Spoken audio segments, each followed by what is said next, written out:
Hello friends, எல்லோருக்கும் வணக்கம். Welcome to young investor channel. ஆக்சுவலாக சண்டே எபிசோட் நம்ம இந்த வீக்லி மார்க்கெட்டில் நடந்த சில இம்பார்ட்டன்ட் அப்டேட்ஸ் எல்லாமே டிஸ்கஸ் பண்ணோம். So first last market closing பார்த்தீங்கன்னா நிஃப்டி 50 பார்த்தீங்கன்னா 24,530 பாயிண்ட்ஸ். நிஃப்டி பேங்க் வந்து 52,265 பாயிண்ட்ஸில் க்ளோஸ் பண்ணியிருக்காங்க. அடுத்தது சென்செக்ஸ் பார்த்தீங்கன்னா 80,604 பாயிண்ட்ஸில் க்ளோஸ் பண்ணியிருக்காங்க. கோல்டு 75,000 அந்த ரேஞ்சில் இருக்குது. டாலரோட வேல்யூ பார்த்தீங்கன்னா 83.72 காஸ்ட்டில் இருக்குது. இது மோர் ஓவர் ஆட்டு லாஸ்ட் உள்ள மார்க்கெட் அப்டேட்ஸு. ஃபர்ஸ்ட் நியூஸ் பார்த்தீங்கன்னா பார்லிமெண்ட்டில் மான்சூன் செஷன் வந்து நாளைக்கு ஸ்டார்ட் ஆகுது. ஸோ ஜூலை 23 பார்த்தீங்கன்னா பட்ஜெட் தாக்கல் ஆகுது. ஆகஸ்ட் 12 வரைக்கும் இது நடக்குது. ஸோ பட்ஜெட்டில் சில அப்டேட்ஸ், அதாவது சில எதிர்பார்ப்புகள் வந்து பீப்புள்ஸுக்கு இருக்குது. ஸோ அதை தான் ஒன்று பார்க்க வரோம். ஃபர்ஸ்ட் இந்த ஸ்டாண்டர்ட் டிடக்ஷன். இப்போ வரைக்கும் பார்த்தீங்கன்னா சேலரி வாங்குற எல்லாருமே அந்த ஸ்டாண்டர்ட் டிடக்ஷன் வந்து 2019 50,000 மாட்டி இன்க்ரீஸ் பண்ணினாங்க. ஸோ இப்போ அது வந்து 60 to 70,000 வரைக்கும் இன்க்ரீஸ் ஆக சான்சஸ் இருக்குது அப்படின்னு சொல்லியிருக்காங்க. நெக்ஸ்ட் இந்த ஏடிசி வரி சலுகைகளை பார்க்கும்போது இன்கம் டேக்ஸ் பே பண்ணுற எல்லாருமே பார்த்தீங்கன்னா ஏடிசி அந்த சலுகை மூலம் மட்டும் 1.5 lakhs வரைக்கும் வந்து வரி சலுகைகள் வந்து பெற முடியும் அப்படின்னு சொல்லியிருக்காங்க. ஸோ இதில் வந்து ஏதாவது சேஞ்சஸ் வருமா அப்படின்னு சொல்லி எதிர்பார்ப்பு இருக்குது. அடுத்தது வருமான வரி கணக்கு விலக்கு உச்சவரம்பு மாற்றம். அதாவது இவ்வளோ சேலரி வாங்கினா நீங்கள் வந்து டேக்ஸ் கட்டணும், அதில் வந்து சில சேஞ்சஸ் வர சான்சஸ் இருக்குது அப்படின்னு சொல்லியிருக்காங்க. இப்போ வரைக்கும் 3 lakhs வரைக்கும் நீங்கள் சேலரி வாங்கினீங்கன்னா நீங்கள் வந்து இன்கம் டேக்ஸ் வந்து ஃபைல் பண்ணணும். ஆனால் இப்போ அவங்க வந்து இந்த பட்ஜெட்டில் எதிர்பார்ப்பாக இருக்கிறது 5 lakhs வரைக்கும் சேலரி வாங்கினா 0 டேக்ஸ் அப்படின்னு சொல்லி ஒரு அப்டேட் வருமா அப்படின்னு சொல்லி ஒரு எதிர்பார்ப்பு இருக்குது. அடுத்தது என்பிஎஸ், நேஷனல் பென்ஷன் ஸ்கீம். இதில் பார்க்கும்போது ஏடிசிசிடி 1B அந்த பிரிவில் பார்த்தீங்கன்னா உச்சவரம்பு மாற்றம் தேவை அப்படின்னு சொல்லி எக்கனாமிஸ்ட் வந்து கேட்டுக்கிறாங்க. அடுத்து வந்து வரி குறைப்பு. இப்போ வந்து புதுசாட்டு டேக்ஸ் பே பண்ணுறவங்க 2023 வந்து இன்ட்ரடியூஸ் பண்ணாலும் அதில் வந்து பெரிய அளவில் நியூ டேக்ஸ் பே மெத்தட் வந்து 2023 இன்ட்ரடியூஸ் பண்ணாங்க. ஸோ அதில் வந்து நம்ம எக்ஸ்பெக்ட் பண்ண லெவல் வந்து பார்த்தீங்கன்னா பெரிய அளவில் வெற்றி பெறல. ஸோ அதில் வந்து ஏதாவது சேஞ்சஸ் வருமா? அதாவது புதுசாட்டு வரி செலுத்தும் முறையில் அதிகபட்ச வரி அளவு வந்து 30% இருக்குது. ஸோ அது வந்து 25% குறைக்கப்படலாம் அப்படின்னு சொல்லி அதுலேயும் ஒரு எக்ஸ்பெக்டேஷன் இருக்குது. அடுத்து ஹெச்ஆர்ஏ சலுகைகள்னு சொல்கிறாங்க. இது வந்து இன்ட்ரடியூஸ் பண்ணாங்கன்னா, ஹெச்ஆர்ஏ சலுகைகள் வந்து இன்ட்ரடியூஸ் பண்ணாங்கன்னா ஆக்சுவலாக அந்த பொதுமக்கள் வந்து இது மூலம் மட்டும் நல்லா பயன்பெறுவாங்க அப்படின்னு சொல்லியிருக்காங்க. ஸோ இதே வந்து கவர்மெண்ட் வந்து பரிசீலிக்க வாய்ப்பு இருக்குன்னு சொல்லியிருக்காங்க.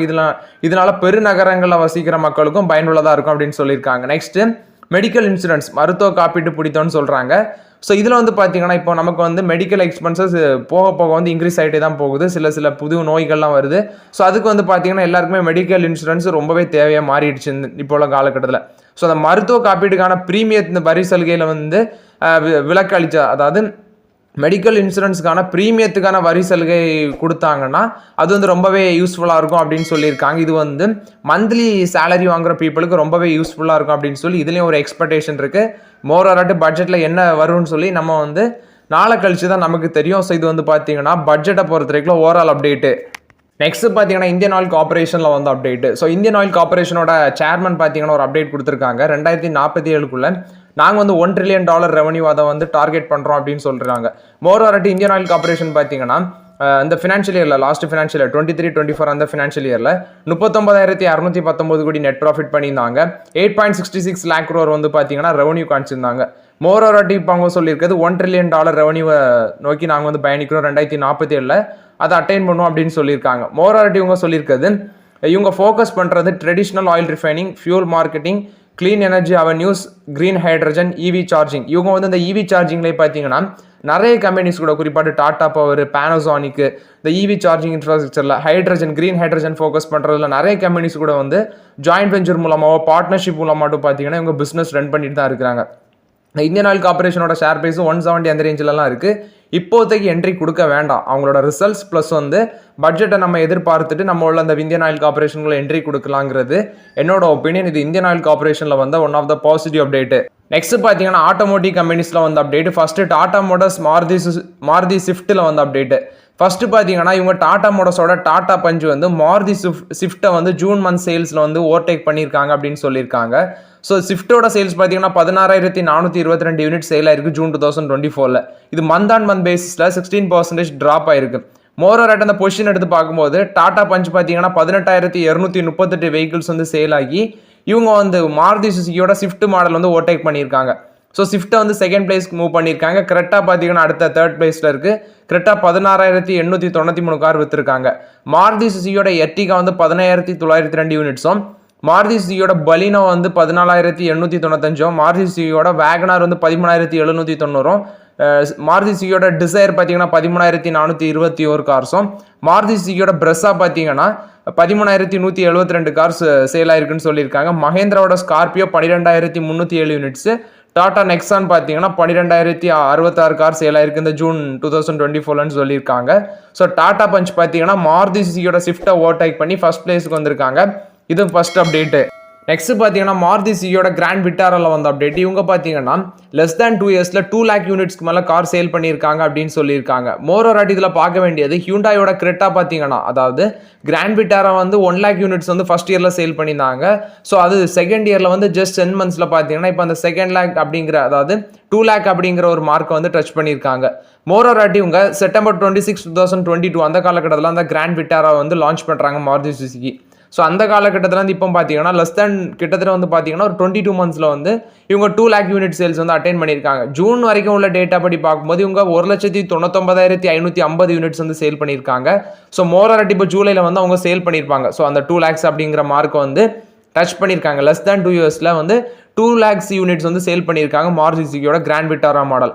அடுத்து வந்து இதுக்கு முன்னாடி இருந்த ரெக்கார்ட் பார்த்தீங்கன்னா ஹியூண்டாய் கிரெட்டா தான் வந்து அவங்க லான்ச் பண்ண மாதத்துலேருந்து, அதாவது லான்ச் பண்ணி 25 monthsல வந்து இந்த 2 lakh யூனிட் சேல்ஸ் வந்து அட்டைன் பண்ணியிருந்தாங்க. இப்போ அதை பீட் பண்ணி பார்த்தீங்கன்னா வெறும் 22 monthsல வந்து மாருதி சுசுகியோட கிராண்ட் விட்டாரா மேலே வந்திருக்காங்க. ஸோ இது ஒரு மிட் சைஸ் எஸ்யூவி செக்மெண்ட்டில் வரும்.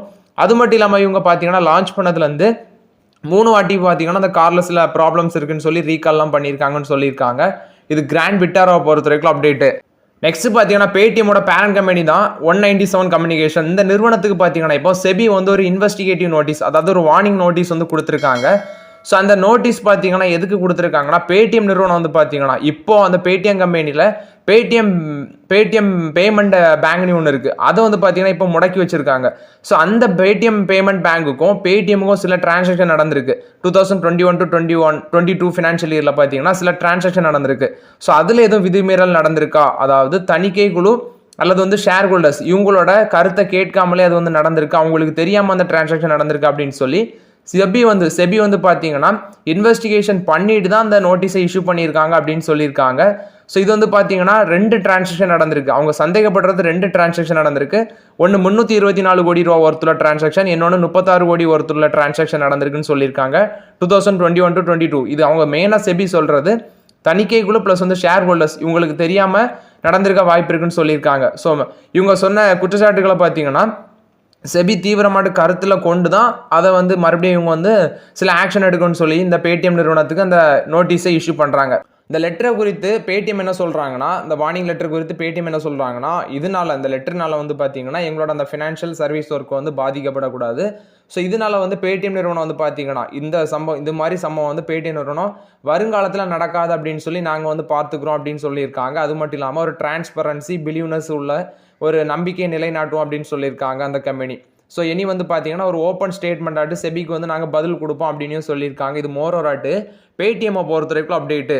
நெக்ஸ்ட் பார்த்தீங்கன்னா மாருதி சுசுகியில் வந்து அப்டேட்டு. ஸோ அவங்க வந்து இந்த சுசுகி மாடல் பார்த்தீங்கன்னா ஒரு ஜாப்பனீஸ் பேஸ் கார் கம்பெனி, இவங்க உங்களுக்கு தெரியும். ஸோ இவங்க பார்த்தீங்கன்னா இந்த ஆல்டோ அப்படிங்கிற ஒரு பிராண்டை வந்து லான்ச் பண்ணியிருந்தாங்க. ஸோ அதில் வந்து ஜென்ரேஷன் வைஸ் வந்து அவங்க புதுசாக லான்ச் பண்ணிட்டு இருக்காங்க. இப்போ அந்த 10th ஜென்ரேஷன் ஆல்டோ காரை வந்து பார்த்தீங்கன்னா 2027 லான்ச் பண்ணுவோம்னு சொல்லியிருக்காங்க.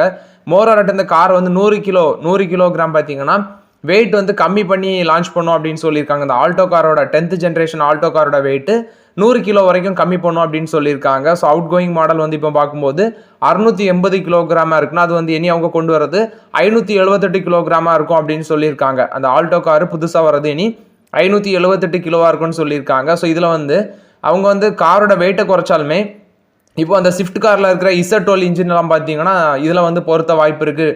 டிசைரு, வேகனார், பலினோ, ஃப்ரெனக்ஸில் இருக்க இந்த இசட்டோல் இன்ஜின் பார்த்தீங்கன்னா இந்த காரில் வந்து அவங்க பில்ட் பண்ண வாய்ப்பு இருக்குது. அது மட்டும் இல்லாமல் இந்த காரில் வந்து பிக்கர் பேட்டரி பேக்ஸு, அது மட்டும் இல்லாமல் காரை வந்து இவி ஹைப்ரிட் இந்த பேஸ்லேயும் லான்ச் பண்ண சான்சஸ் இருக்குன்னு சொல்லியிருக்காங்க. ஒரு சுமால் இவி அண்ட் ஹைப்ரிட் காராட்டு. அது மட்டும் இல்லாமல் சிஎன்ஜி மாடலும் பார்த்தீங்கன்னா பிக்கர் டேங்க்ஸை வச்சு இந்த கார் மாடலை வந்து லான்ச் பண்ண வாய்ப்பு இருக்குது அப்படின்னு சொல்லியிருக்காங்க. இது வந்து பார்த்தீங்கன்னா மாருதி சுசுகியோட ஆல்டோ கொடுத்த அப்டேட்டு. ஸோ அவங்களோட 10th ஜென்ரேஷனை வந்து 100 கிலோகிராம் வந்து கம்மி பண்ணி இறக்குறாங்க. So more fuel economy offer பண்ணுறதுக்கு அப்படின்னு சொல்லியிருக்காங்க. இது மாருதி சுசுகியை பொறுத்த வரைக்கும் பாசிட்டிவ் அப்டேட்டு. நெக்ஸ்ட் பார்த்தீங்கன்னா வாரன் பஃபட் குறித்தான அப்டேட்டு. ஸோ வாரன் பஃபட்டோட பெர்ஷர் ஹேதே பார்த்தீங்கன்னா $1.48 பில்லியன் ஒர்த்துள்ள அந்த பேங்க் ஆஃப் அமெரிக்கா ஸ்டேக் வந்து விற்றுருக்காங்க அப்படின்னு சொல்லியிருக்காங்க. பட் வந்து அவங்க வித்தாலுமே கிட்டத்தட்ட பார்த்தீங்கன்னா 998 மில்லியன் ஷேர் வந்து ஹோல்ட் பண்ணுறாங்க. டோட்டலாக இவங்க செல் பண்ணது பெர்க்ஷையர் ஹாத்வே 34 மில்லியன் ஷேர் பார்த்தீங்கன்னா விற்றுருக்காங்க. இப்போ அதோட வேல்யூ $1.48 பில்லியன். இப்போ இவங்க ஹோல்ட் பண்ணுறது 998 மில்லியன் ஷேர்ஸ், $42 பில்லியன் ஹோல்ட் பண்ணுறாங்க அப்படின்னு சொல்லியிருக்காங்க. மோரோவர் அட் 2011 பார்த்தீங்கன்னா இவர் வாரன் பஃபட் வந்து $5 பில்லியன் வந்து இந்த கம்பெனியில் பேங்க் ஆஃப் அமெரிக்காவில் பார்த்தீங்கன்னா இன்வெஸ்ட்மெண்ட் பண்ணாங்க. ஸோ அவர் பை பண்ணதுக்கப்புறம் இந்த ஷேரோட ப்ரைஸ் நல்லாவே ரேலியாக இருந்துச்சு. இப்போ வந்து பார்த்தீங்கன்னா அவர் சில குவான்டிட்டியை எக்ஸிட் பண்ணியிருக்காரு இந்த பேங்க் ஆஃப் அமெரிக்காவில், கிட்டத்தட்ட 34 மில்லியன் ஷேர். இது வந்து பார்த்தீங்கன்னா வாரன் பஃபட் பெர்க்ஷையர் ஹாத்வே குறித்தான அப்டேட்டு. நெக்ஸ்ட் பார்த்தீங்கன்னா கோத்ரேஜ் கன்சியூமரில் வந்து அப்டேட். இவங்க பார்த்தீங்கன்னா 1000 கோடி வந்து ஃபினான்ஷியல் 24 அட்வர்டைஸ்மெண்ட்டுக்கே இன்வெஸ்ட்மெண்ட் பண்ணியிருக்காங்க அப்படின்னு சொல்லியிருக்காங்க. கோத்ரேஜ் கன்சியூமர் 1011 கோடி பார்த்தீங்கன்னா 2024 ஃபினான்ஷியல் இயரில் அட்வர்டைசிங் அண்ட் பப்ளிசிட்டிக்கு இவங்க ஸ்பெண்ட் பண்ணியிருக்காங்க. ஸோ இது வந்து முந்தின வருஷம் அவங்க 687.34 கோடி அவங்க ஸ்பெண்ட் பண்ணியிருந்தாங்க. ஸோ அதை விட இது பார்த்தீங்கன்னா 47% அதிகம்னு சொல்லியிருக்காங்க. இது கோத்ரேஜ் கன்சியூமரில் வந்து அப்டேட்டு. நெக்ஸ்ட் பார்த்தீங்கன்னா என்எல்சி இந்தியா லிமிடெட்ல வந்து அப்டேட். என்எல்சி இந்தியா லிமிடெட் பார்த்தீங்கன்னா ஃபண்ட் ரைஸ் பண்ண போறாங்க ஐபிஓ மூலமாட்டு அப்படின்னு சொல்லியிருக்காங்க. அவங்க ஃபண்ட் ரைஸ் பண்ண போறது என்எல்சி இந்தியா ரினோவபிள், அவங்களோட சப்சிடரியா இருக்கிற என்எல்சி இந்தியா ரினோவபிள் லிமிடெட், அது மூலமாட்டு தான் ஃபண்ட் ரைஸ் பண்ணுவாங்க அப்படின்னு சொல்லியிருக்காங்க.